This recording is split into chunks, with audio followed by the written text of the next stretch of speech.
फिर सुखदेव जी महाराज कहते हैं, परीक्षित अब आगे का सृष्टि विषयक चरित्र सुनो। सविता की पत्नी प्रश्नी के गर्भ से 8 संतानें हुई। सावित्री, व्याहृति, त्रयी, अग्निहोत्र, पशु, सोम, चातुर्मास्य, पंच महायज्ञ। भग की पत्नी सिद्धि ने महिमा, विभु और प्रभु ये 3 पुत्र और आशीष नाम की कन्या उत्पन्न की। यह कन्या बड़ी सुंदरी और सदाचारिणी थी।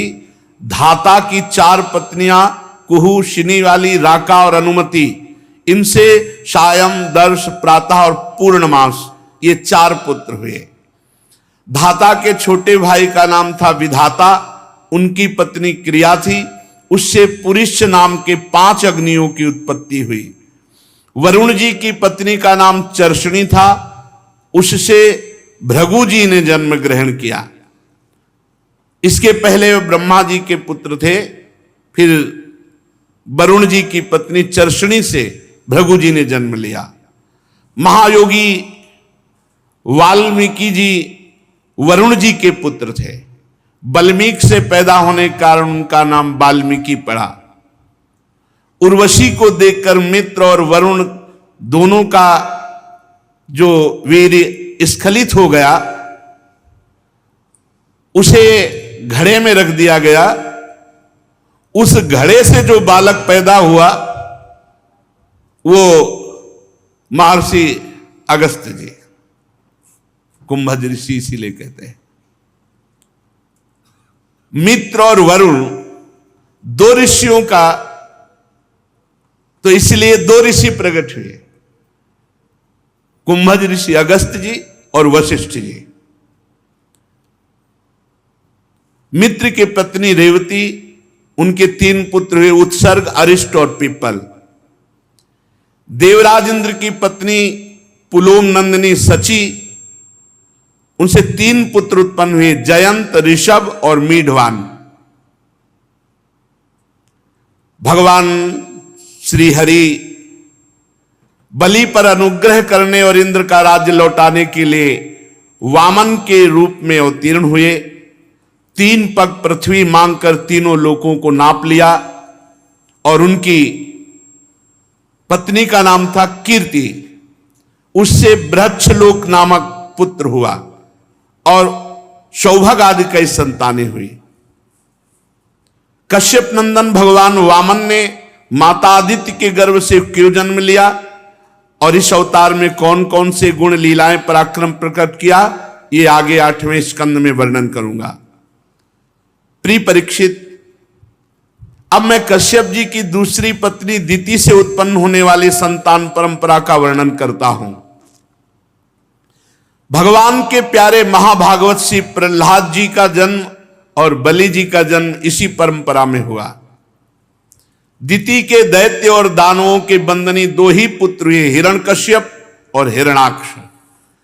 हिरणाक्ष की कथा पीछे सुन चुके हैं, जिसे वाराह भगवान ने प्रकट होकर के परमधाम प्रदान किया। हिरण्यकश्यप की पत्नी दानवी कयाधु थी, जो प्रहलाद जी की माता का सौभाग्य प्राप्त किया। उनके कयाधु जी के पिता का नाम था जंभ। यह हिरण्यकश्यप से कयाधु जी का विवाह किया। समय व्यतीत होने पर हिरण्यकश्यप के 4 पुत्र हुए, संलाद, अनुल्लाद, हलाद और प्रहलाद। और सिंहिका नाम की एक बहन भी थी,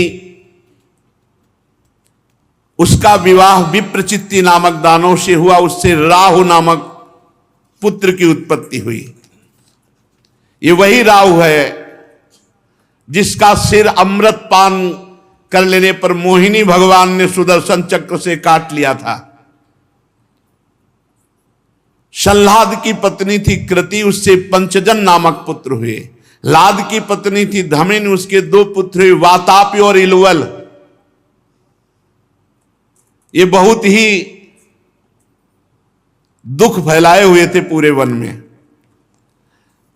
वातापी और इलवल ये प्रहलाद जी के भाई हलाद की पत्नी धमन के पुत्र थे और बड़े मायावी थे। ये साधारण वेश में जाते और जितने 100, 200, 500 ऋषि मिलते सबको निमंत्रण कराते, महाराज आज हमारे यहाँ प्रसाद। कहाँ? बस उस वृक्ष के नीचे आज सब संतों को पवाएंगे। तो ऋषि मुनियों के सामने ऐसी श्रद्धा प्रकट करते, सब ऋषि मुनि जाते तो वातापी को पका करके अपने भाई को, मायावी थे, और भोजन में मिला दे। मान लो 500 ऋषियों के भोजन में एक वातापी का, एक शरीर का तो किसी को पता नहीं चलता। और जब सब ऋषि खा पी के निकलते ता पुकारता वातापी, तो सबके फटाक फटाक फटाक पे फट जाते और वातापी इकट्ठा होकर, हाँ भाई 500 ऋषि को मार दिया एक बार में। अब पूरे वन में ऋषियों का अभाव होता चला गया। जो ऋषि बचे वो भाग करके अगस्त्य जी के पास गए। अगस्त्य जी से कहा, महाराज सब ऋषि परंपरा ही नष्ट हो जाएगी। वो अपने भाई वातापी को भेष बदल बदल के आता है, निमंत्रण देता, पवा देता और बाद में कहता वातापी, तो सबके पेट फाड़ करके वो निकल आता है। अगस्त्य जी ने कहा ठीक है, आज के बाद वातापी जो है निकलेगा नहीं। अगस्त्य जी महाराज जहां ध्यान से देखा कि आज उस जगह शिविर लगा है, वहीं नजदीक है, बैठ गए। बोले महाराज निमंत्रण आपका? बोले हाँ।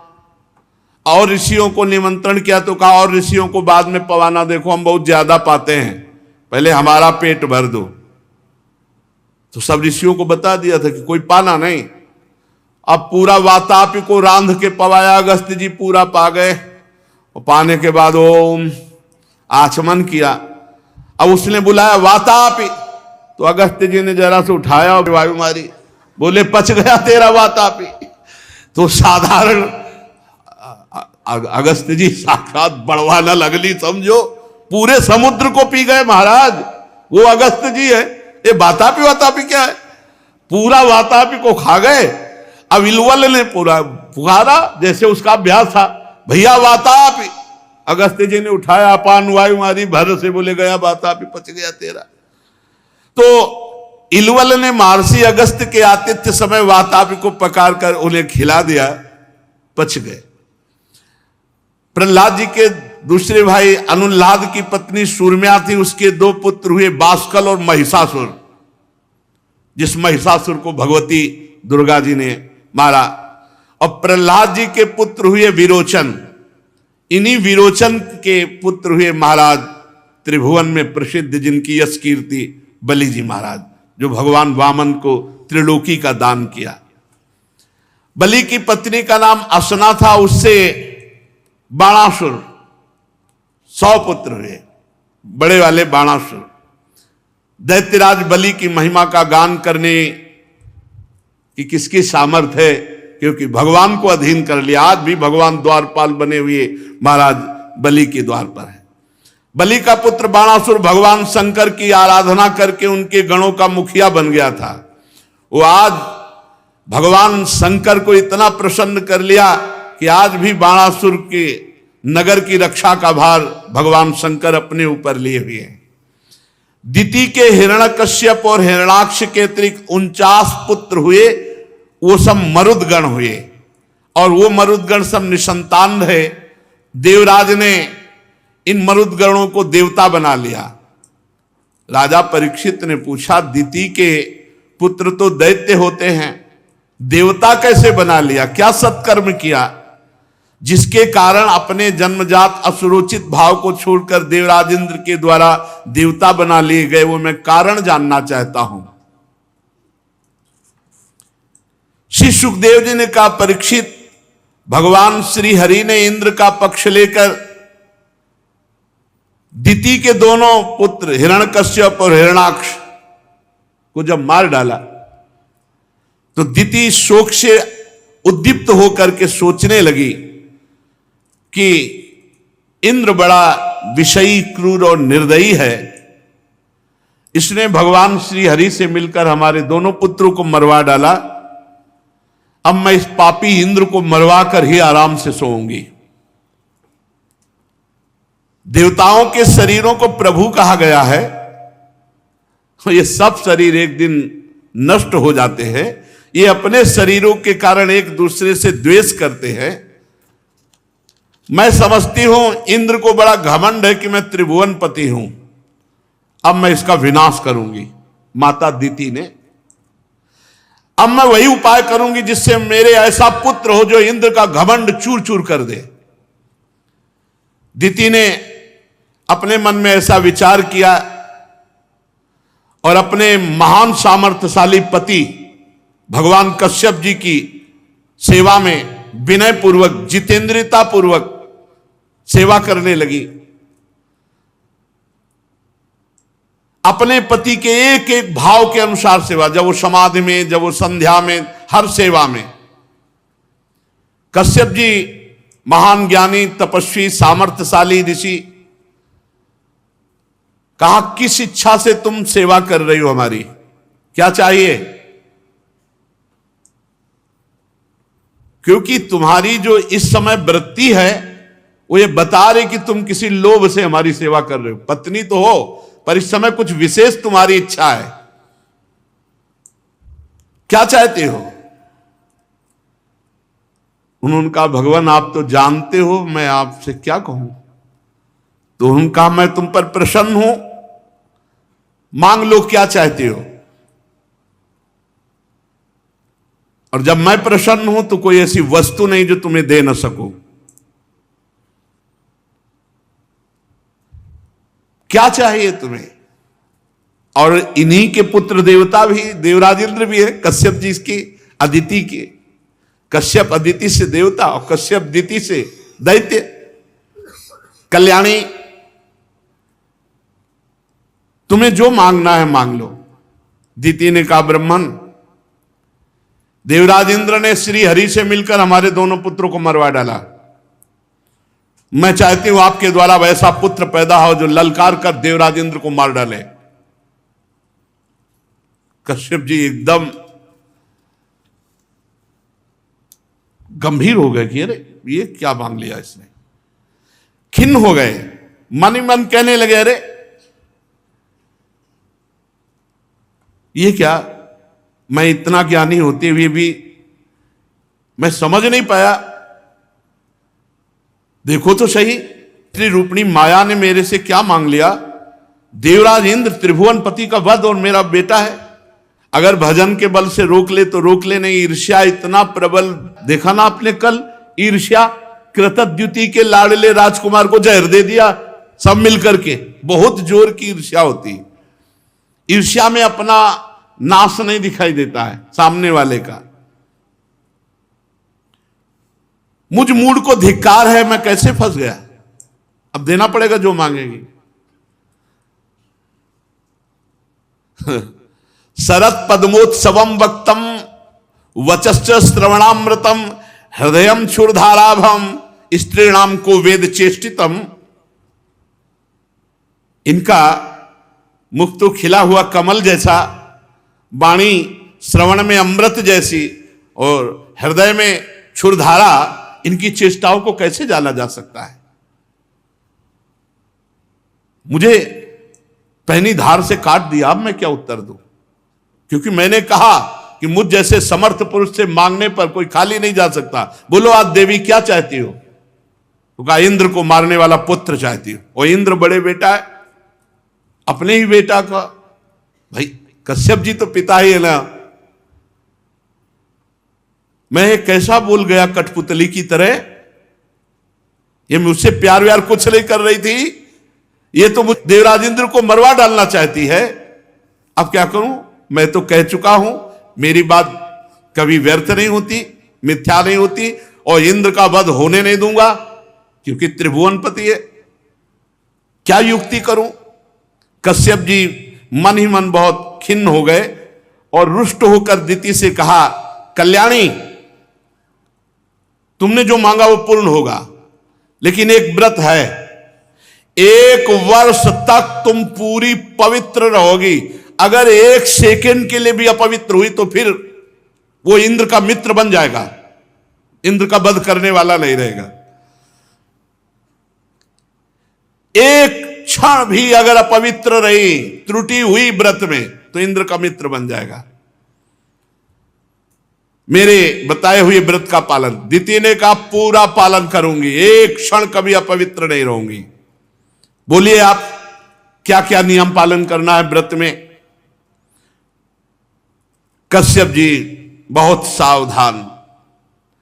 उन्होंने कहा शर्त, मन से, वाणी से, क्रिया से किसी भी प्राणी के प्रति द्वेष भाव नहीं होना चाहिए, तो इंद्र के प्रति भी नहीं होना चाहिए। बड़ी सावधानी से कि किसी को तुम शाप नहीं दे सकती इस व्रत में जब तक रहोगी।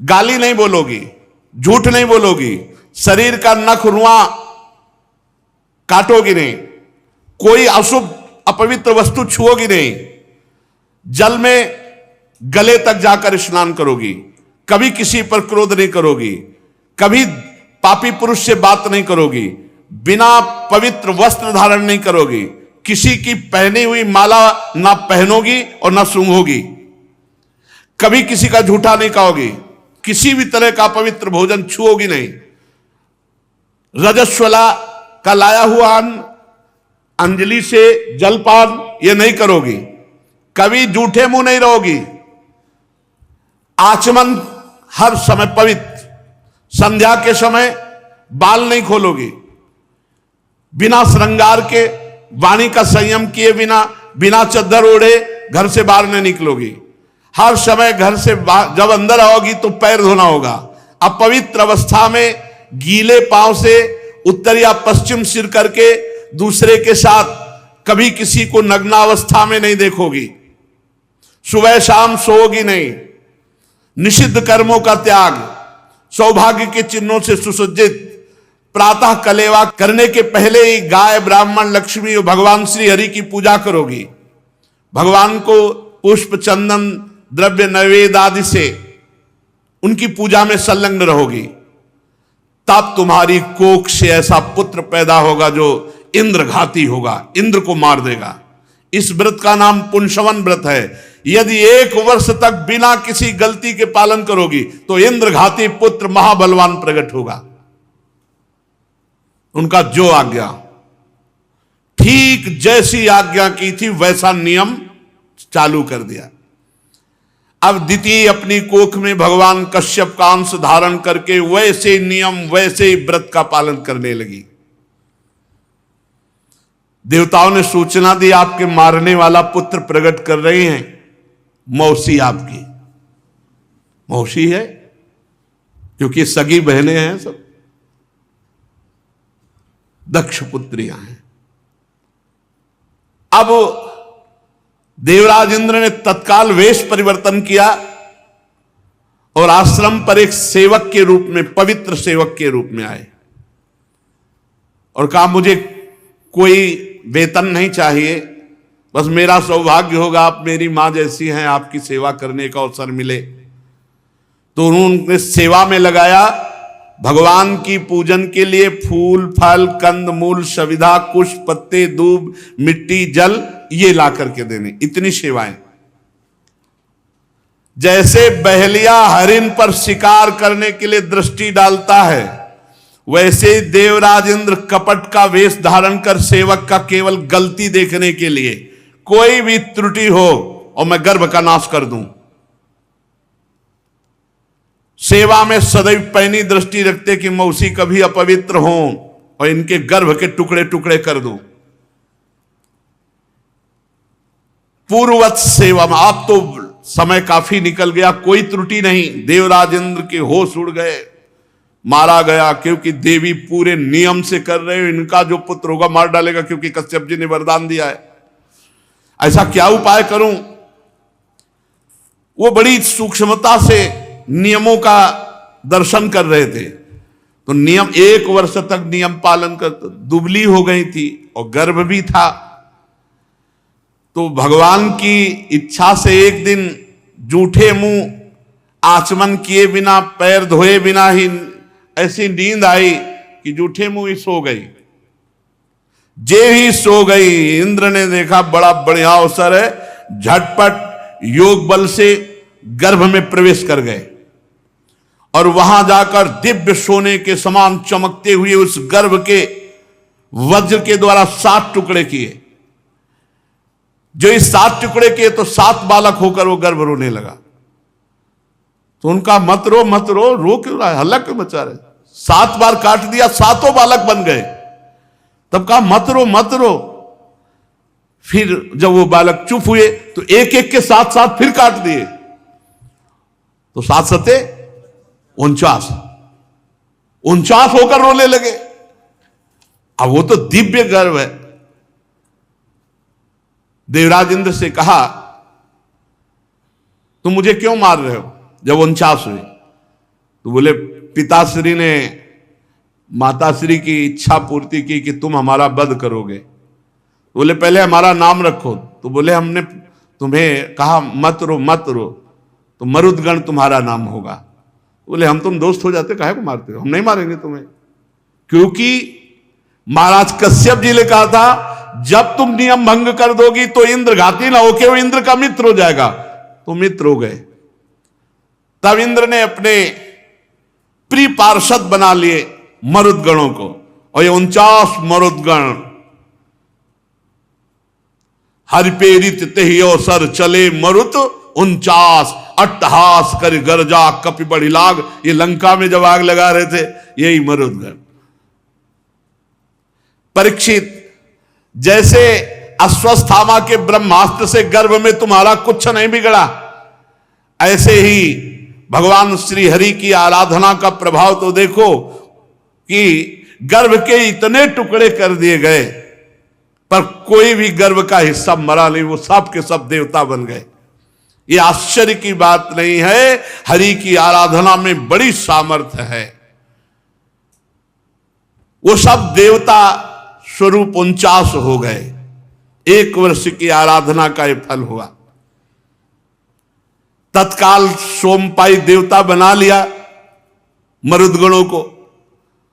जब दिति की आंख खुली तो देखा कि 50 सामने खड़े हैं, 49 वो देवराज इंद्र। दिति ने कहा कैसे? तो इंद्र ने कहा माता श्री, कोई सेवक फल फूल लाने वाला और कोई नहीं था, हम ही थे। हम आपकी त्रुटि देख रहे थे, त्रुटि देखा तो ये ऐसा कृत्य किया, ये सब के सब अब मेरे मित्र बन गए, क्योंकि पिताश्री ने कहा था आप त्रुटि करोगी तो ये आपके मित्र बन जाए, इंद्र के मित्र बन जाएंगे। तो अब आशीर्वाद दो, हम 50 आपके हैं। कहा बेटा मेरा द्वेष नष्ट हो गया तुम्हारी इस चेष्टा से, कठिन व्रत का पालन किया है, इसलिए जाओ निर्भय हो जाओ। अब मेरी तरफ से तुम्हें कोई भय नहीं है। मैंने तो एक पुत्र के लिए संकल्प किया था, भगवान ने मुझे 49 पुत्र दिए, 50वां आप भी तो मेरे पुत्र हो। भाव बदल गया। बेटा तुम पर भगवान की बड़ी कृपा है। इंद्र ने कहा माता मेरे पर नाराज मत होना, मेरा इसमें दोष मत मानना, क्योंकि मैं भी पुत्र हूं। आपके गर्भ में प्रवेश हुआ और गर्भ में प्रवेश होकर इनके खंड खंड किए।